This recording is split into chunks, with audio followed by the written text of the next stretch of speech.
Dear students, मेरा नाम है इंद्रजीत सिंह और हम मिल रहे हैं हमारे अपने चैनल साउथ सिटी पीसीएमबी पर। साउथ सिटी पीसीएमबी एक नया चैनल है, कुछ समय से चल रहा है, लेकिन एक नई टीम के साथ आया है, नए एम के साथ आया है। 10th आईसीएसई और 12th आईएससी बोर्ड्स के बच्चों को उनके बोर्ड एग्जामिनेशंस की तैयारी कराने, आईआईटी जेईई नीट फाउंडेशन कुछ नहीं, हम बोर्ड एग्जामिनेशंस की तैयारी कर रहे हैं आपके साथ, आपके लिए यहाँ साउथ सिटी पीसीएमबी पर। एनसीईआरटी कोर्स नहीं है, 10th आईसीएसई का कोर्स है। यहाँ पर जितने भी कंटेंट डेवलपर्स हैं वो सब लोग क्योंकि पूरे इंडिया में एनसीईआरटी चलता है तो सबके सब एनसीईआरटी ही पढ़ाते हैं। हम उन बच्चों के लिए आए हैं जो आईसीएसई बोर्ड के हैं और उन्हें कंटेंट कम होता है, तो जो हाई क्वालिटी लेक्चर्स हो सकते हैं और आपके बोर्ड एग्जामिनेशंस के लिए कम से कम लेक्चर में, कम से कम टाइम में, कम से कम एफर्ट में मैक्सिमम आउटपुट आप निकाल सकते हैं हमारे लेक्चर्स के साथ। हम फॉलो करेंगे, हमसे जुड़ेंगे तो आप जो काम, जो लेक्चर, जितने जो चैप्टर्स 5-5, 6-6 घंटे में कर सकते थे वो हम 2 घंटे में यहाँ कवर करा लेंगे। उतने ही टॉपिक पढ़ा के उससे ज्यादा डिटेल में करा लेंगे। अगर आप किसी चैप्टर में 20 प्रॉब्लम्स लगाते हैं और हमें अगर सेशन के एंड तक फॉलो करेंगे तो उससे डबल प्रॉब्लम्स हम कर रहे होंगे पर चैप्टर, पर टॉपिक। हम बहुत सारी प्रॉब्लम्स, एग्जॉस्टिव थ्योरी लगभग आधे से भी कम टाइम में और बहुत एफिशिएंटली करेंगे। लॉजिक करेक्ट होगा, एक्सप्लेनेशन बिल्कुल अप टू द मार्क होगा या बहुत सुपीरियर लेवल का होगा।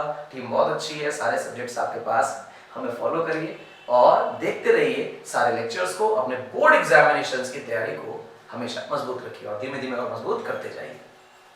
क्लास 10 चल रही है, रिफ्रैक्शन ऑफ लाइट चैप्टर चल रहा था बच्चों, और रिफ्रैक्शन ऑफ लाइट में prism and TIR and critical angle, ये कॉन्सेप्ट चालू हो रहा है। हम आज के लेक्चर में एंडिंग प्रिज्म पर करेंगे, एजेंडा ये है। और पहला जो टॉपिक उठाएंगे वो क्रिटिकल एंगल का और दूसरा जो टॉपिक उठाएंगे वो टीआईआर का, और उसके बाद एक आध एप्लीकेशन और थोड़ा बहुत कॉन्सेप्ट टीआईआर का, फिर प्रिज्म। देयर आफ्टर क्या करेंगे, प्रिज्म में टीआईआर देखेंगे, यानी प्रिज्म में भी टीआईआर होता है वो वाले केसेस देखेंगे। अच्छा, यानी पहले क्रिटिकल एंगल। ठीक, क्या होता है क्रिटिकल एंगल?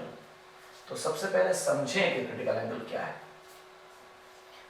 समझाने के लिए मुझे लगता है कि डायग्राम्स जो है ना, रे डायग्राम्स, वो बेस्ट होते हैं। इनके पास अपनी लैंग्वेज है जिससे बच्चा आसानी से चीजों को समझ सकता है। ये मीडियम 1 है और ये बेटा मीडियम 2 है। पहले मीडियम को जानबूझकर हम रेयरर बोल रहे हैं और दूसरे मीडियम को जानबूझकर हम डेंसर बोल रहे हैं। इसका अर्थ ये है कि नीचे वाले मीडियम का रिफ्रैक्टिव इंडेक्स ज्यादा है, ऊपर वाले मीडियम का रिफ्रैक्टिव इंडेक्स कम है। हमको एक रे इंसिडेंट करा रहे हैं, आपको क्लियर है कि ये रे इस पाथ पर जानी चाहिए थी, इस तरह से।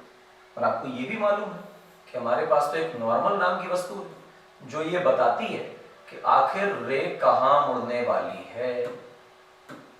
ये रहा अपना नॉर्मल, और आपको दिखा कि ये जो एंगल है ये एंगल ऑफ इंसिडेंस है।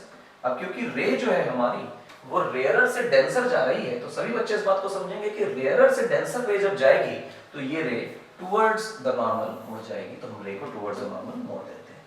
अब जब भी आपके दिमाग में रे डायग्राम आए तो एरो को आप कभी ना भूलें। बोर्ड एग्जामिनेशन में भी मार्क्स करते हैं, इसको रिप्रेजेंटेशन का तो पेपर है। ये आर, ठीक, अच्छी बात। हम ये जानते हैं, स्नेल्स लॉ लगा के देखिए, तो स्नेल्स लॉ कहता है कि sine of I divided by sine of R equal to some constant. Sir ये तो रिफ्रैक्टिव इंडेक्स होता है v1 by v2 या लैम्डा 1 by लैम्डा 2। मैं उस सब में नहीं जा रहा हूं, लैम्डा 1 by लैम्डा 2 या v1 by v2 है तो एक परफेक्ट रेशियो, और वो है तो नंबर, और नंबर मतलब कांस्टेंट, तो इट इज समथिंग कांस्टेंट, और यही लॉ है। तो इसका अर्थ ये हुआ कि sine i will be proportional to sine r. हाँ सर, तो बिल्कुल सही बात है। यानी जैसे जैसे साइन आई की वैल्यू को बढ़ाया जाएगा आप समझेंगे कि साइन आर की वैल्यू भी बढ़ रही है। ये भी कॉन्सेप्ट क्लियर है। तो इसका अर्थ ये होगा कि जैसे जैसे आई की वैल्यू को बढ़ाया जाएगा with the same rate r की वैल्यू भी बढ़ेगी। अब आई की वैल्यू को बढ़ाने की क्या निंजा टेक्निक है? कुछ नहीं, अपनी इस इंसिडेंट रे को इधर से भेजो, यानी इधर मोड़ते चले जाओ तो आई बढ़ता चला जाएगा। तो आर को बढ़ाने का क्या तरीका है, इस तरफ मोड़ते चले जाओ। तो जैसे जैसे इंसिडेंट रे इधर की तरफ लेफ्ट साइड में झुकती जाएगी, रिफ्रैक्टेड रे राइट साइड में ऊपर की तरफ उठती जाएगी। आपको दिखाई दे रहा है इंसिडेंट्स का एंगल बड़ा है और रिफ्रैक्शन का एंगल बहुत छोटा है उसके कंपैरिजन में। तो पहले कौन 90 तक अप्रोच कर जाएगा, इंसिडेंस का एंगल 90 पर अप्रोच करेगा, बड़ा है ना वो और ये छोटा है, तो आर कभी भी 90 पे अप्रोच नहीं करेगा। तो जब आर 90 पे अप्रोच नहीं करेगा मतलब ये रे इस सरफेस तक कभी नहीं पहुंच पाएगी। अच्छा, तो इसमें क्या चमत्कार बता दिया, अभी 1 मिनट में आपको इस पे चमत्कार दिखाई देगा। कैसे, वो समझाते हैं। मान लो बच्चों कि ये मीडियम 1 है और ये मीडियम 2 है, कोई दूसरा केस है और इस बार ये जो फर्स्ट मीडियम है ये डेंसर है और सेकेंड मीडियम जो है वो रेयर है। तो फर्स्ट मीडियम में लाइट आ रही है और लाइट को जाना तो अपने पाथ पर था और लाइट क्योंकि बदतमीज है और धोखेबाज हो गई है थोड़ी सी, तो वो अब रिफ्रैक्शन शो करेगी। और पहले नॉर्मल तो ड्रॉ कर लें तभी तो रिफ्रैक्शन दिखाएंगे। अब रे को अगर तुम बच्चे देखोगे ध्यान से तो तुम कहोगे कि रे जो है वो डेंसर से क्या जा रही है, रेयर जा रही है। रे डेंसर से जा रही है रेयर, तो लॉजिकली हमारी रे को अवे फ्रॉम द नॉर्मल मुड़ना चाहिए। तो रे हमारी मुड़ गई away from the normal, tan ऐसे। अब आप देखें तो ये है इंसिडेंट रे, ये है रिफ्रैक्टेड रे, ये है एंगल आई और ये पूरा का पूरा एंगल आर। अब दुनिया कहेगी क्या यहाँ स्नेल्स लॉ नहीं लग रहा, लग रहा है। मतलब ये है कि आई बढ़ाने पे आर बढ़ेगा, हाँ बढ़ेगा। तो जब आप इसे बढ़ा दोगे तो आप पाओगे कि ये भी बढ़ेगा। पहले कौन सा एंगल 90 अप्रोच कर जाएगा, इंसिडेंस का रिफ्रैक्शन का? तो सर रिफ्रैक्शन का, क्योंकि ये एंगल पहले से ही बढ़ा है, वो बढ़ते बढ़ते ये भी बढ़ेगा और ये 90 को अप्रोच कर जाएगा। यानी कि रेयरर से डेंसर के केस में रिफ्रैक्टेड रे बाउंड्री को अप्रोच नहीं कर रही, लेकिन डेंसर से रेयरर के केस में रिफ्रैक्टेड रे बाउंड्री को अप्रोच कर रही है, बाउंड्री तक पहुंच सकती है। ठीक है ना? तो हम कहेंगे this refracted ray can not reach up to boundary. Boundary का मतलब जो सरफेस इन्हें सेपरेट कर रही थी। और यहां पे ये हमारी जो रिफ्रैक्टेड रे है हम कहेंगे can reach up to boundary. तो एक बात तो समझ में आई कि अगर बाउंड्री तक इस केस को रीच कराना है तो उसका अर्थ ये होगा कि हमें ये स्टैंडर्ड केस सेलेक्ट करना पड़ेगा कि जब कहां से कहां ले जा रही हो, डेंसर से रेयरर जा रही हो। अगर रेयरर से डेंसर का केस है तो मतलब जो रिफ्रैक्टेड रे है वो बाउंड्री तक नहीं पहुंचेगी, और अगर डेंसर से रेयरर का केस है तो रिफ्रैक्टेड रे बाउंड्री तक पहुंच सकती है इत्मीनान से। अच्छा, बहुत बढ़िया, साथ मजा आया। क्या है इसके आगे का खेल? इसके आगे का खेल आपको बताते हैं, आप समझिएगा। We have got some medium और उसकी कोई एक प्लेन बाउंड्री है। मैं जानबूझ के प्लेन नहीं ले रहा हूँ, चीजें इजी रहती हैं, नॉर्मल बनाना आसान रहता है। और मैं इस मीडियम को कह रहा हूं कि ये डेंसर मीडियम है और इसे कह रहा हूं कि ये रेयरर मीडियम है। इसके अलावा और कुछ नहीं कह रहा हूं। डेंसर रेयरर बोल रहा हूं, रिफ्रैक्टिव इंडाइसेस के बारे में कोई जानकारी नहीं। मुझे पता है कि जहां से रे आ रही है उसका रिफ्रैक्टिव इंडेक्स ज्यादा है, जहां जा रही है उसका रिफ्रैक्टिव इंडेक्स कम है। आप इस बात को अच्छी तरह जानते हैं कि जब आप ये रे लेके आएंगे तो ये अवे फ्रॉम द नॉर्मल मुड़ जाएगी। इसके बाद आप इसे मोड़ेंगे तो ये मुड़ने लग जाएगी। मुड़ते मुड़ते कोई ना कोई एक वक्त ऐसा आएगा कि जो हमारी रे है वो मुड़ते मुड़ते सरफेस पर आ जाएगी। तो हमें ये वही केस लेना है, सरफेस पे आने वाला। ठीक, ये रे आई। अब जो रे आई उससे हमने बेटा नॉर्मल बनाया।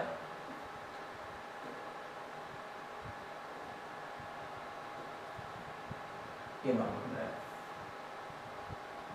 ठीक है।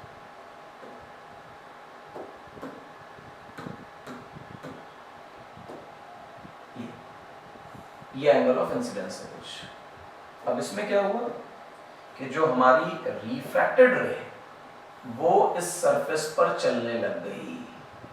मैंने कहा था ना एंगल ऑफ इंसिडेंस को बढ़ाते जाओगे बढ़ाते जाओगे बढ़ाते जाओगे तो रिफ्रैक्टेड रे बाउंड्री तक पहुंच जाएगी।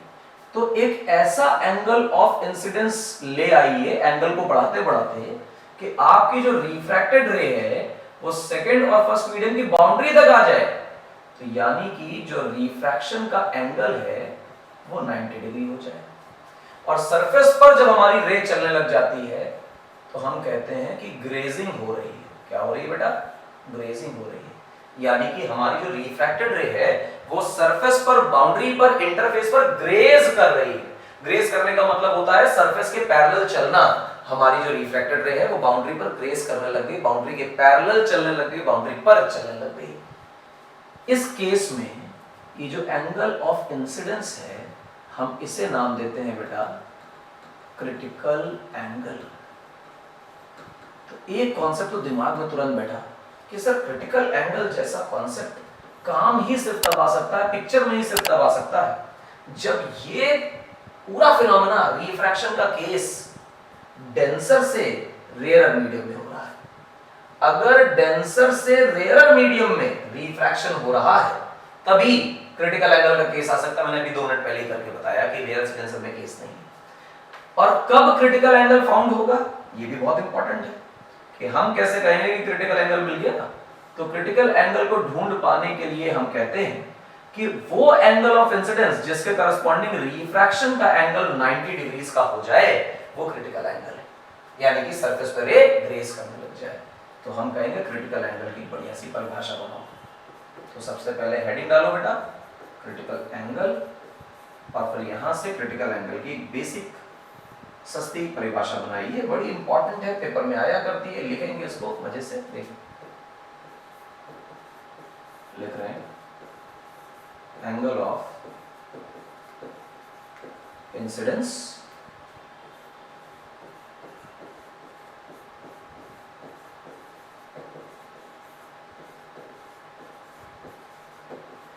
corresponding to which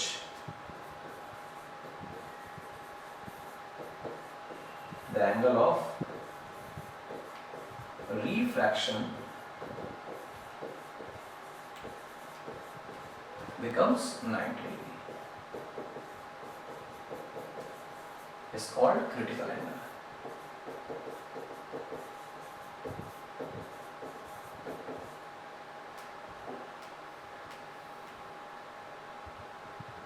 क्या कह रहा है? बहुत ध्यान से पढ़ो। कह रहा है कि वो एंगल ऑफ इंसिडेंस जिसके करस्पॉन्डिंग रिफ्रैक्शन का एंगल 90 डिग्री हो जाता है। अब इसमें कई जगह पर बच्चे इस बात पे डाउट पूछते हैं कि sir angle of incidence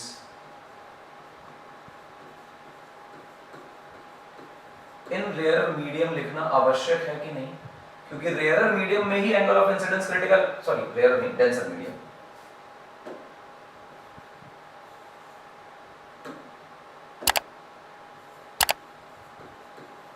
denser medium में ही एंगल ऑफ इंसिडेंस होगा तभी तो क्रिटिकल मिलेगा।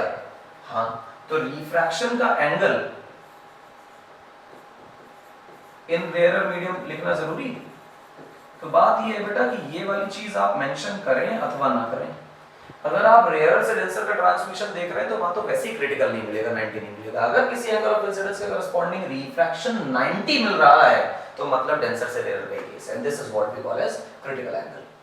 कि इस ऐसे एंगल पे रे डालो कि रिफ्रैक्शन का एंगल 90 हो जाए, रे सरफेस पे ग्रेस करने लगे।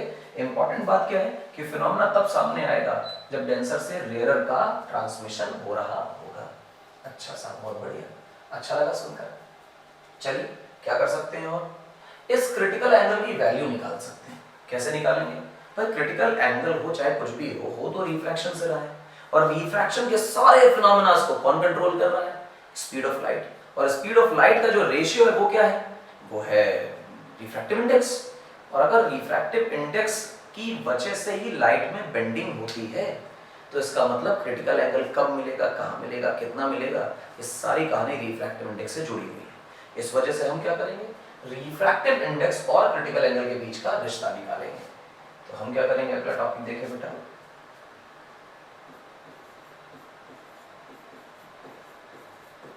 रिश्ता between refractive index and critical angle.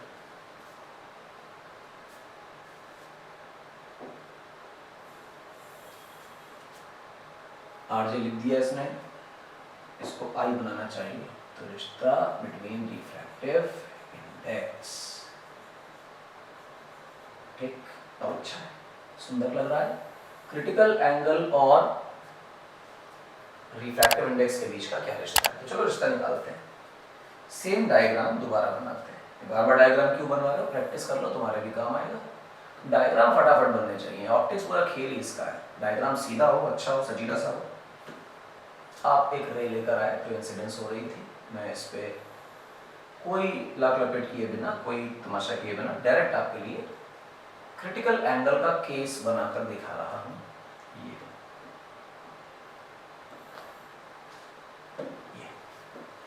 और फिर अगर आप ये एंगल को IC बोलना पड़ेगा क्योंकि आपने केस जो है वो R = 90 डिग्री का दिखा दिया। अच्छा, ये कौन सा मीडियम है बेटा? पहला वाला तो डेंसर ही होना चाहिए और दूसरा वाला रेयर होना चाहिए। तो मैं जानबूझकर डेंसर मीडियम को डेंसर बोल दे रहा हूँ और रेयर मीडियम को जानबूझ के क्या बोल दे रहा हूँ, एयर। एयर क्यों बोल रहे हो? दुनिया हमारी एयर के बीच में ही चल रही है, इसलिए एयर मान लेते हैं। रिफ्रैक्टिव इंडेक्स डेंसर मीडियम का n है और रिफ्रैक्टिव इंडेक्स एयर का 1 है। ध्यान देने योग्य बात यह है कि इंसिडेंस कहाँ हो रहा है, डेंसर मीडियम में। अर्थात ये है कि ये चीज हमारे लिए n1 का काम करेगी और ये हमारे लिए n2 का काम करेगी। n2 वो जहां रे जा रही है, n1 वो जहां से रे आ रही है। ये इंपॉर्टेंट बात है। अब क्योंकि इंपॉर्टेंट बात है तो चलो देखते हैं। यूजिंग स्नेल्स लॉ,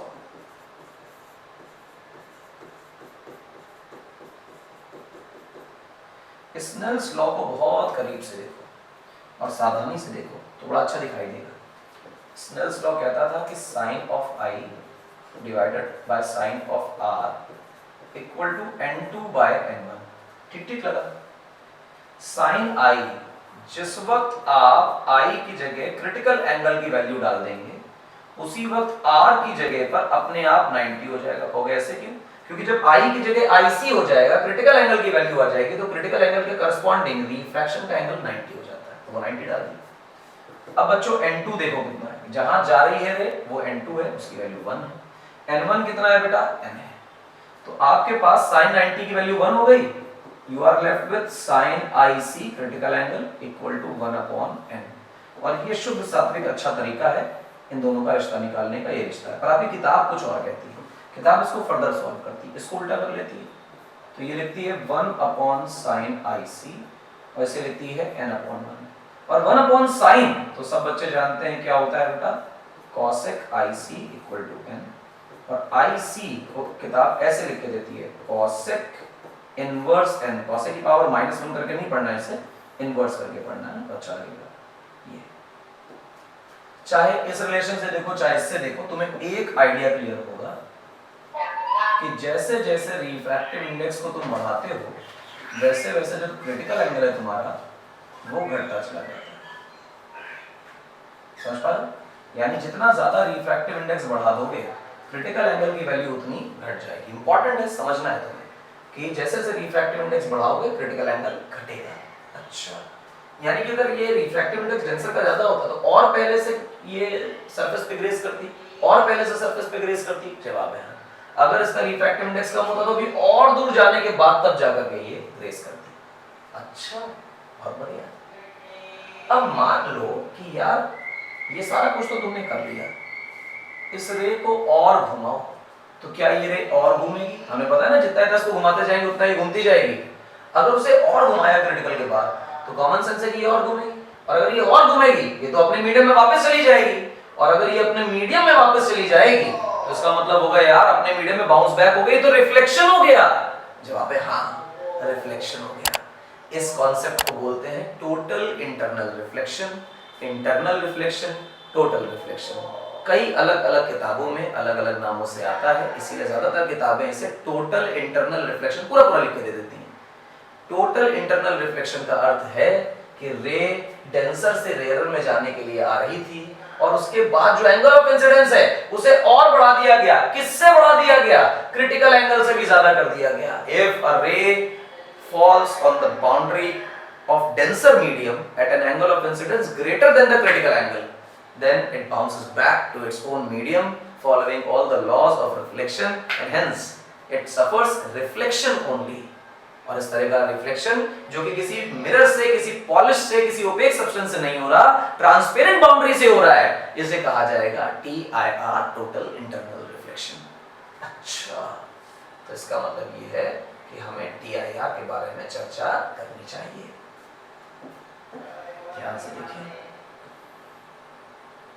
ये we have got some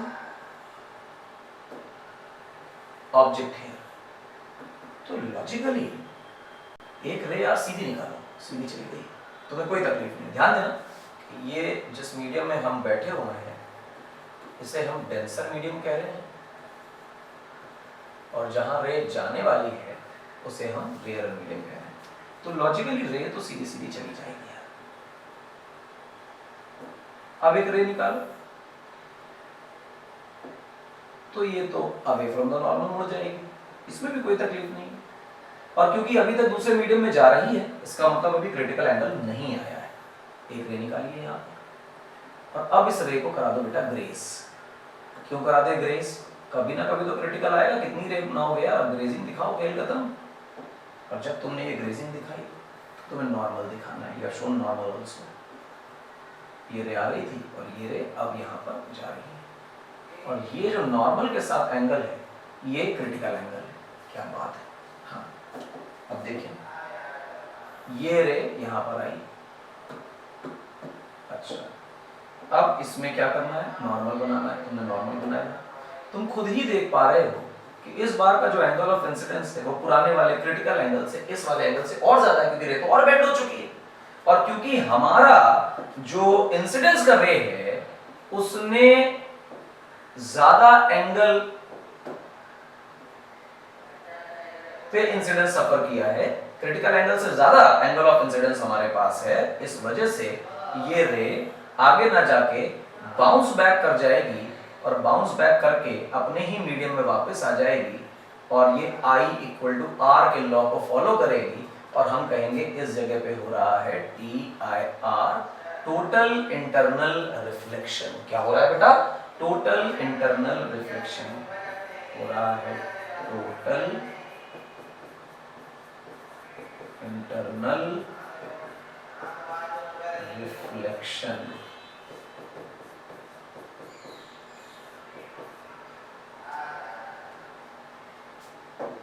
कुछ नहीं हुआ, बदला हो गया सर। टोटल इंटरनल रिफ्लेक्शन ये होगा। तो यानी कि टोटल इंटरनल रिफ्लेक्शन के लिए एक बात दिमाग में रखनी है कि सबसे पहली बात तो डेंसर से रेयरर का कॉन्सेप्ट होना चाहिए, यानी रे डेंसर से रेयरर में जा रही है। दूसरा ये है कि जो एंगल ऑफ इंसिडेंस है वो क्रिटिकल एंगल से बड़ा होना चाहिए, तब रे बाउंस बैक करेगी। यानी अगर मैं यहाँ तुमसे कह दूँ कि necessary conditions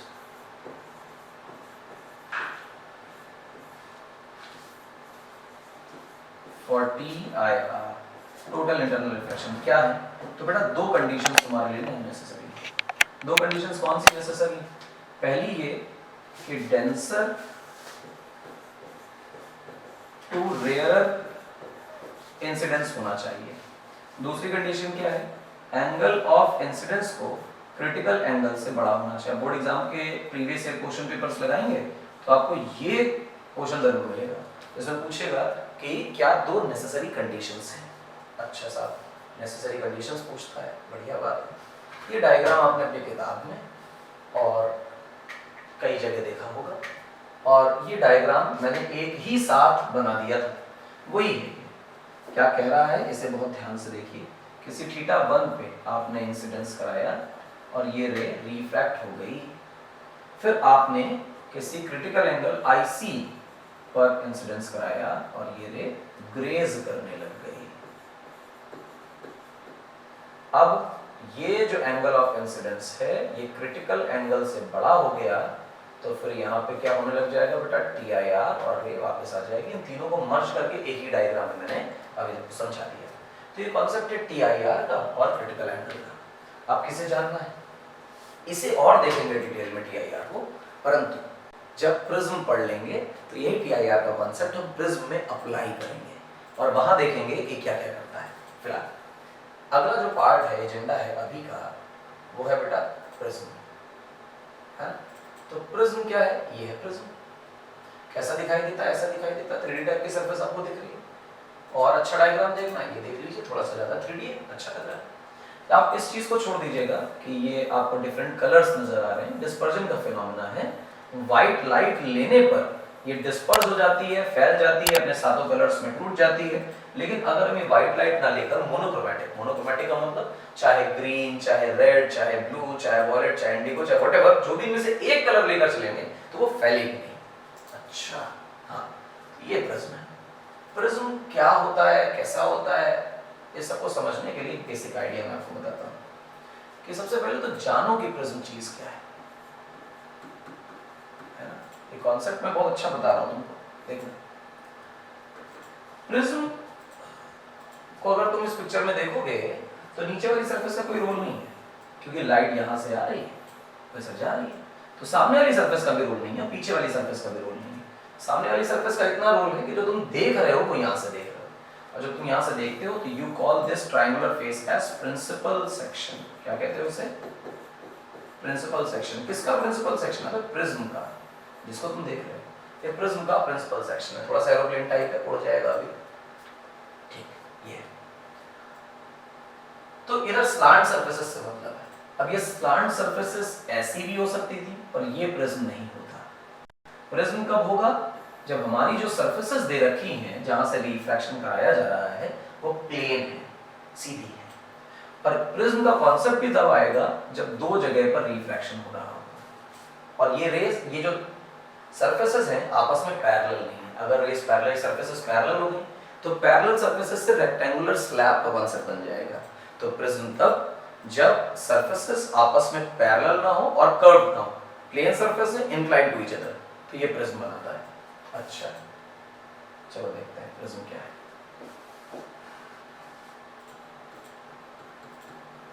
to planar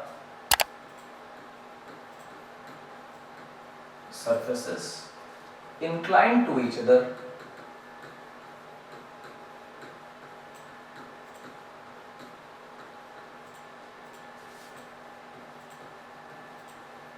bound a medium. ये दोनों मिलकर किसी मीडियम को बाउंड करते हैं। मीडियम को बाउंड करने का मतलब उन दो सरफेसेस के बीच में ग्लास भरा हुआ है, हाँ, तो उन्होंने ग्लास मीडियम को बाउंड किया हुआ है। जब भी ऐसा हो जाएगा तो वो क्या कहलाएगा बेटा? प्रिज्म। हम प्रिज्म के नाम पर टोटल प्रिज्म का 3D डायग्राम नहीं बनाते, हम प्रिज्म का सिर्फ प्रिंसिपल सेक्शन बनाते हैं। और अब कॉन्सेप्ट जो है वो ये कि प्रिज्म से जब रे निकलती है तो मुड़ जाती है, तो कितना डेविएशन सफर करती है। तो चलो देखते हैं। कॉन्सेप्ट है आपका डेविएशन थ्रू प्रिज्म।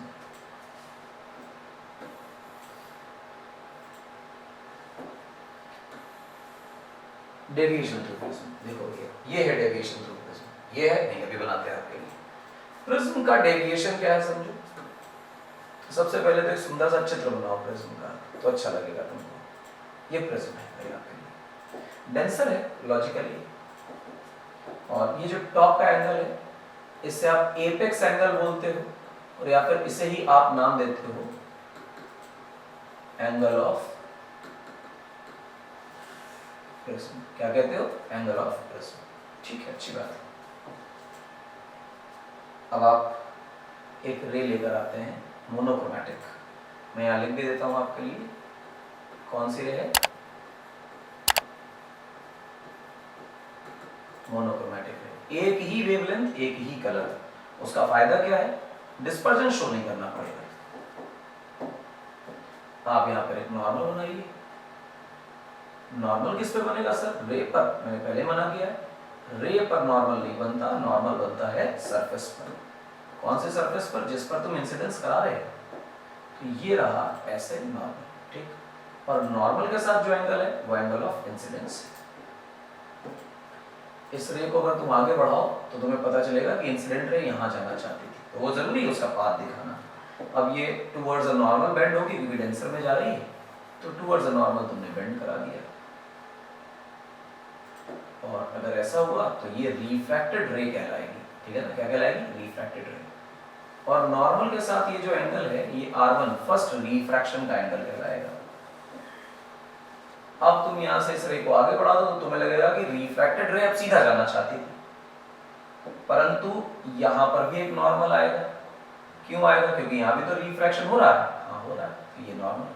अब कॉमन सेंस है कि हमारी रे को झकमार कर अवे फ्रॉम द नॉर्मल मुड़ना है, नॉर्मल से और दूर मुड़ना है। क्यों मुड़ना है? क्योंकि डेंसर से रेयर में आ रही है, ग्लास से बाहर की तरफ एयर में आ रही है, तो इस तरह से रे मुड़ती जा रही है।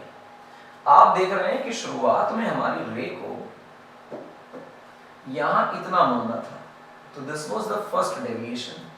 अब रे सीधी जानी है पर यहां आ गई, this is the second deviation delta 2। Normal से अगर मैं एंगल नाप लूं तो ये इमर्जेंस का एंगल है, नॉर्मल से अगर मैं ये एंगल नाप लूं तो ये R2 एंगल है, सेकंड रिफ्रैक्शन का एंगल। और अगर मैं इस रे को बैक प्रोड्यूस कर लूं तो बैक प्रोड्यूस करने पे तुम्हें लगेगा कि जो ये तुम्हारी आंखें हैं वो उस रे को यहीं से आता देख रही हैं, तो this is the total deviation delta net. अब बच्चा पूछेगा कि डेल्टा नेट जो तुमने बताया ये यहीं से क्यों बता दिया? तो तुम देखो कि इंसिडेंट रे यहाँ आ रही है और इमर्जेंट रे आ गई। हम जानते हैं ना कि इमर्जेंट रे पहले भी बता चुके हैं, पिछले लेक्चर्स में हो चुका है ये सब। तो ये इमर्जेंट रे और इंसिडेंस वाली रे, इंसिडेंट रे, और बीच वाली कौन सी है? रिफ्रैक्टेड रे। तो लॉजिकली इंसिडेंट रे से इमर्जेंट रे के बीच का जो एंगल है वो एंगल ऑफ डेविएशन कहलाता है, तो डेल्टा नेट। अगर ये डेल्टा 2 है सेकंड डेविएशन, तो वर्टिकली ऑपोजिट करोगे बेटा तो ये भी डेल्टा 2 मिलेगा। अब ये जो डेल्टा नेट है, हमारे जो एजेंडा है वो डेल्टा नेट फाइंड करने का है। ठीक, सबसे पहले यहां लिख लेते हैं agenda, agenda to find delta net. Delta net कैसे निकलेगा उसके लिए देखो विचार करो। मैं तुम्हें कुछ नाम बताता हूँ, इस पॉइंट का नाम P रख दो, इस पॉइंट का नाम Q रख दो, इस पॉइंट का नाम इंटरसेक्शन का R रख दो और यहाँ पे रख दो S। तो तुम्हारे पास एक क्वाड्रिलेटरल हो गया PQRS। देखो यहाँ लिखो क्वाड्रिलेटरल PQRS।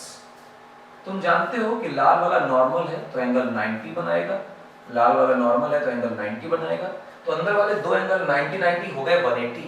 तो बचा भी कितना? 180। क्यों बचा? क्योंकि क्वाड्रिलेटरल के अंदर के चारों एंगल्स का सम 360 होता है, तो 90 90 खत्म किया, 180 खत्म हो गया, तो इन दोनों का सम 180 ही बचा।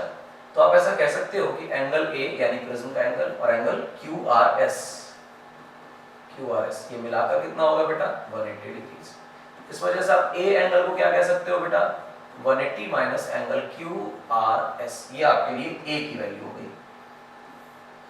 डब्बे में बंद करो इसे। अब एक ट्रायंगल लो QRS, ये ट्रायंगल है QRS के ट्रायंगल की तो प्रॉपर्टी है कि अंदर के तीनों अगर एंगल जोड़ दिए जाएं तो सम 180 आ जाता है। तो आप देखें कि R1 R2 और ये जो QRS एंगल ऐसे जोड़ने पर कितना आएगा? 180। तो आप लिखें R1 plus R2 plus angle QRS equal to कितना बेटा? 180 डिग्री। तो R1 प्लस R2 कितना होगा? तो तुम कहोगे 180 माइनस एंगल QRS। इसे भी डब्बे में नोट करो और तुम दोनों डब्बों को कंपेयर करो। तुम्हें लगेगा राइट हैंड साइड तो दोनों में बराबर लिखे, तो इसका मतलब ये है कि मैं यहां कह सकता हूं कि फ्रॉम डब्बा 1 एंड 2 एंगल ऑफ प्रिज्म की जो वैल्यू है वो R1 प्लस R2 के सम के बराबर है। ये बड़ी फिक्स बात है, तो ज्योमेट्री का खास बात बता रही है। और ये रिफ्रैक्शन कितने आराम से इसको फॉलो कर रहा है, ये जो इंक्लिनेशन का एंगल है ये बड़ा रोल प्ले कर रहा है, डिसाइड करे कभी डेविएशन कितना हुआ है। अच्छा, अगली बात करते हैं एक्सटीरियर एंगल थ्योरम के बारे में सोचो। ठीक, जो बोल रहा हूं उसे बहुत ध्यान से सुनना। यूजिंग एक्सटीरियर एंगल थ्योरम, ध्यान से देखना। ट्रायंगल ये ट्रायंगल है, ये एक्सटीरियर एंगल है और ये दोनों इंटीरियर एंगल्स। तो मेरे हिसाब से जो लिखा जा रहा है वो ये है कि डेल्टा नेट की वैल्यू जो है वो डेल्टा 1 प्लस डेल्टा 2 के बराबर है। आप इसे भी लिख लीजिए, क्या बात है। इसके बाद क्या करें? अब कुछ खास नहीं, वर्टिकल ऑपोजिट एंगल का कॉन्सेप्ट सोचो। मैं लिख रहा हूं using vertically opposite angles. Vertically opposite angles कैसे लिखोगे? देखना, यहाँ पर एंगल बेटा बन रहा है आई और यहाँ पर ये टोटल वर्टिकल है, और इन दोनों को जोड़ेंगे तो r1 प्लस डेल्टा 1 बनेगा, यानी i की वैल्यू जो है वो डेल्टा 1 प्लस r1 के बराबर है। सिमिलरली ये पूरा एंगल तुम देखोगे तो e के बराबर है, इसके वर्टिकली ऑपोजिट देखोगे तो ये एंगल मिलेगा वर्टिकली ऑपोजिट, इन्हें देखोगे तो r2 प्लस डेल्टा 2 के बराबर, यानी जो एंगल ऑफ इमर्जेंस है ये डेल्टा 2 प्लस r2 के बराबर है। तुरंत तुम्हें दिखाई देगा कि सर अगर इन्हें जोड़ दें फिर तो ये हमारे काम के हो जाएंगे। काम के कैसे हो जाएंगे? देखो i प्लस e की जो वैल्यू है वो बन जाएगी डेल्टा 1 प्लस डेल्टा 2 और r1 प्लस r2। तो डेल्टा 1 प्लस डेल्टा 2 तो बेटा तुम डेल्टा नेट बोल दे रहे हो और r1 प्लस r2 को तो तुम a बोल दे रहे हो। इस तरह से तुम देख पाओगे कि डेल्टा नेट की जो वैल्यू है वो आ रही है i plus e minus a। और जिसको भी ये बात समझ में आई तो यार एजेंडा तो पूरा हो गया। एजेंडा क्या था? एजेंडा था डेल्टा नेट फाइंड करना, और हमने तो फाइंड कर लिया, क्या बात है। यहां पे ज्यादा खुश नहीं होना है, जो इंपॉर्टेंट है वो स्पेशल केस है। क्या है स्पेशल केस? स्पेशल केस है जब भी एंगल ऑफ इंसिडेंस और इमर्जेंस बराबर हो जाते हैं तो r1 r2 आपस में बराबर हो जाते हैं और उसकी वैल्यू a/2 के बराबर होती है। ये सब कैसे बताया जा रहा है? बहुत कैलकुलेशंस हैं, 12th क्लास में भी नहीं पढ़ाया जाता, शायद ग्रेजुएशन में भी कभी पढ़ने को ना मिले। कैलकुलेशंस बहुत थोड़ी सी डिफिकल्ट होती हैं ये मिनिमम डेविएशन के केस की, तो मैं इसलिए डायरेक्ट लिख दे रहा हूँ, इसकी कैलकुलेशन करा नहीं रहा हूँ। 10th क्लास में बच्चों को कराना इम्पॉसिबल, तो वो फैक्ट की तरह बताया जाता है, जिसको मैं कह रहा हूँ मिनिमम डेविएशन। तो मिनिमम डेविएशन का केस है, जब i इक्वल टू e होता है तो r1 r2 बराबर होते हैं, a/2 के बराबर होते हैं, और ऐसे में जो डेल्टा नेट है बेटा वो डेल्टा मिनिमम हो जाता है, यानी डेविएशन की मिनिमम वैल्यू एक्वायर कर लेते हैं, मिनिमम डेविएशन आता है। अगर ऐसा है तो इस डेविएशन के फॉर्मूले को देखो, डेल्टा नेट की जगह मैं लिखने लग जाऊं डेल्टा मिनिमम, तो इसका अर्थ ये होगा कि i और e बराबर होंगे, और जब i और e बराबर होंगे तो इसका मतलब e की जगह भी i लिखा जा सकता है, तो i प्लस i तो कितना हो गया बेटा 2i माइनस a। तो मिनिमम डेविएशन के केस में मिनिमम डेविएशन की जो वैल्यू है वो 2i माइनस a के बराबर होती है, और 2i माइनस a के बराबर होती है, तो ये फॉर्मूला किसका बन गया बेटा? मिनिमम डेविएशन का। अब इसमें एक और खास बात है तुम्हारे लिए, मैं देता हूँ, देखो इनका ग्राफ भी होता है तो वो भी प्लॉट करवा देते हैं तुमको ना, ये y एक्सिस और ये x एक्सिस, तो उसमें घबराना नहीं। यहाँ पर एंगल ऑफ इंसिडेंस डालनी है, यहाँ पर आपको डेविएशन डालना है, and you will get to know कि आपके पास एक बढ़िया सुंदर सा ग्राफ बनकर आएगा। कैसा?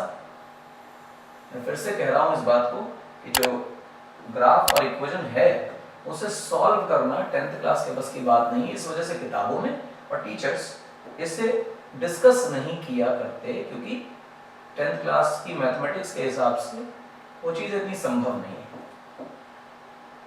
फिलहाल मैं यहाँ तुम्हें मिनिमम डेविएशन दिखा पा रहा हूँ। डेल्टा के लिए ये जो वैल्यू मिल रही है मुझे, ये मिनिमम डेविएशन है, जिससे मैं डेल्टा मिनिमम ऐसे लिख दे रहा हूँ, और यहाँ तुम देखोगे तो ये एंगल ऑफ इंसिडेंस है, क्योंकि उसके करस्पॉन्डिंग मिनिमम डेविएशन मिल रहा है, तो i इक्वल टू e का फॉर्मेट आपको यहाँ दिखाई देगा। तो i इक्वल टू e हो जाने पर डेविएशन मिनिमम होता है, और ये ग्राफ है। ग्राफ का सवाल, मिनिमम डेविएशन की वैल्यू, प्रिज्म से डेविएशन का डेरिवेशन, और क्रिटिकल एंगल और TIR का कॉन्सेप्ट, ये सब कुछ पेपर में खूब जम के पूछा गया है पिछले सालों में।